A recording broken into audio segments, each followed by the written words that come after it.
Welcome to Whole Whale TV. You are watching the best SEO tips for nonprofits in under 10 minutes. I'll promise to keep it under 10 minutes because literally you can see the timeline here, so you can tell if I'm lying already.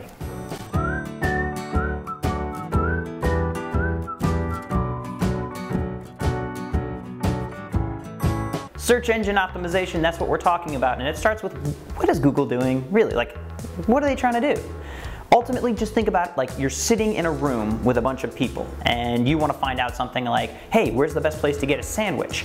Well, you go around and, hey, one person over here is eating a really great sandwich. You're like, where'd you get that sandwich? The guy's like, down the street. You're like, great. I just found useful information because I was searching around and I saw you had some keywords, namely the sandwich. It looked good. I trust his recommendation, and that's all Google's trying to do. You're sitting at a table with a bunch of people. You're sitting, actually in this case, a very big table, the internet. And what Google's trying to do is match up what you're looking for as an individual and deliver that to you as quickly and effectively as possible. So let's jump into some of these tips for nonprofits. Number one is know what people are looking for. What does that mean? Well, honestly, I think when we start creating our websites, we're thinking about the content that we have internally, right? So let's say we have nonprofit resources and we're like, okay, what do people need? How to raise money? How to find funds? Well, you can take a look from what you have or what people are looking for that you could then provide. A great tool for this is the Google Ad Planner. Completely for free as long as you go in, log in, create an account. Pretend like you're going to advertise, but you don't have to spend any money. So win-win there.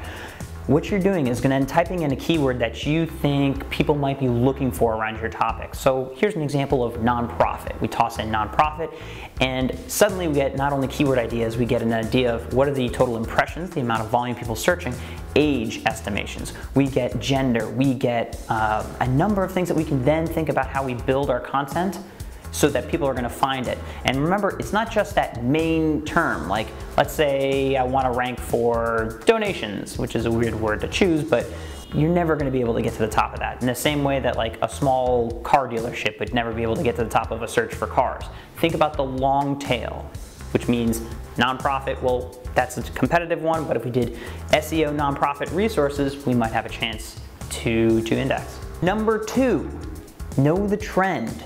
We can use google.com/trends, literally one of my favorite tools, to look at the search incidents based on time of year, right? There's seasonality to almost every single keyword that you're looking at, and it's important to know when these things are going to spike, relevant keywords around it, and also in comparison to other keywords, all just giving you ideas. For instance, let's say I was looking for, I don't know, Christmas, and we're thinking about should we have, nonprofit Christmas gift ideas or great Christmas present ideas because we're, a Toys for Tots organization, and we've got a back and forth and we're like, which one matters more?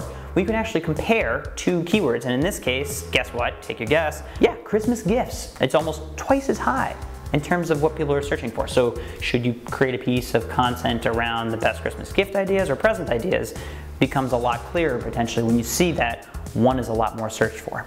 Number three, think about evergreen resources. We've talked about this before in content marketing, but what I'm talking about is we found the keyword that people are interested in. Now, how do we think about facts, how-to, resources, glossary, you name it, that is always going to be an ongoing reference rather than something that's only relevant September of 2013, and then guess what? Now that it's 2014, nobody's interested because you've dated your content.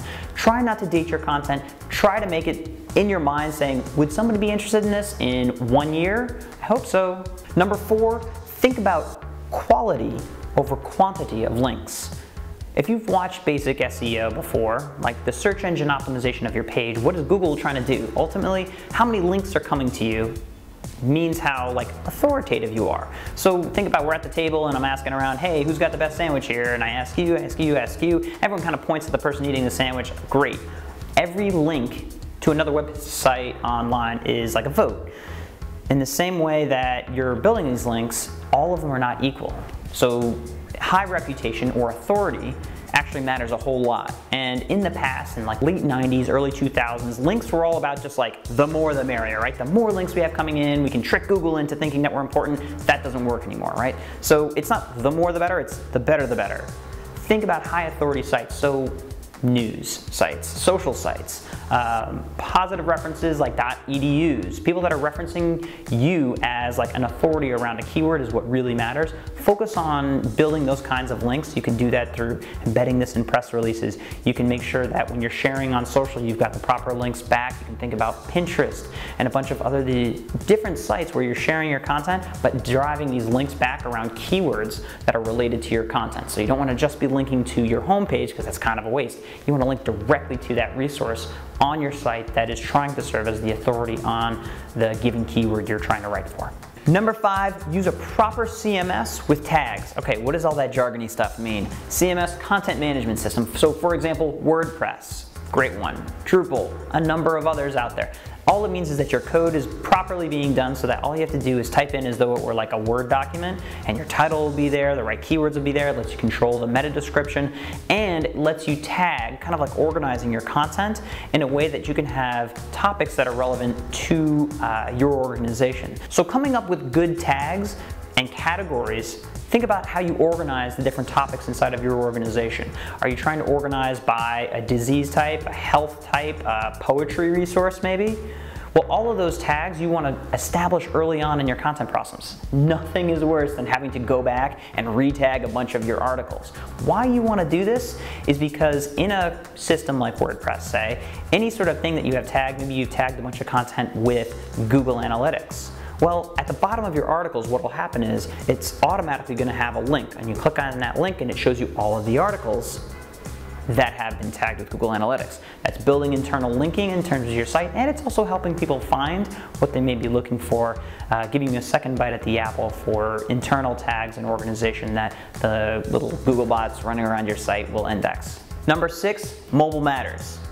I really don't know if I need to add that much more to it. If you're watching this on YouTube, there's a 50% chance you're on a mobile device. I'll leave it there, but make sure your content is responsive. Number 7, pay attention to Google Plus for both your business and your staff. Here's why. There's a thing called author rank, and I'm showing you an example right now. If I search for like the 4 common pitfalls of Google URL tagging, you'll see that in this article it says George Weiner wrote it underneath it. So all Google's trying to do is return back to those like human days of search. I'm sitting at a table, I'm like, who knows about sandwiches? Ah, obviously that guy who's eating his sandwich is a reputation, knows his business, right? It looks like a tasty sandwich, and so they're trying to match up who wrote the article with the reputation of the organization, along with a lot of other factors, but trying to keep it simple. Who knows about this stuff, and how do I get it to the person as quickly as possible? Ultimately, to really future-proof your strategy, you need to become a trusted person and a trusted organization that creates content that people are looking for, and make sure that on the devices they look for it on, that it shows up properly. That's pretty much it. All Google's trying to do is return to those human days of search. When I'm sitting around a table and saying, who here is a reputable source on sandwiches? And the person with like sandwich all over their face, I'm like, you. Any content you produce on sandwiches is probably gonna be pretty good. We covered so much today, tons of tools and resources. So we put them up right here, but we have to keep this under 10 minutes. So just hit pause and I'll make my freeze face. Okay, hopefully that was enough time for you. Well, that's what I got for you. Those are the best SEO tips for nonprofits in under 10 minutes, and hopefully we're still under 10 minutes. Questions, tweet them at Whole Whale or leave them in the comments. As always, subscribe right there just for you. Made it easy. Just give it a click. And if you want to watch more videos, we made it, again, super easy for you. Just, you know, just try to like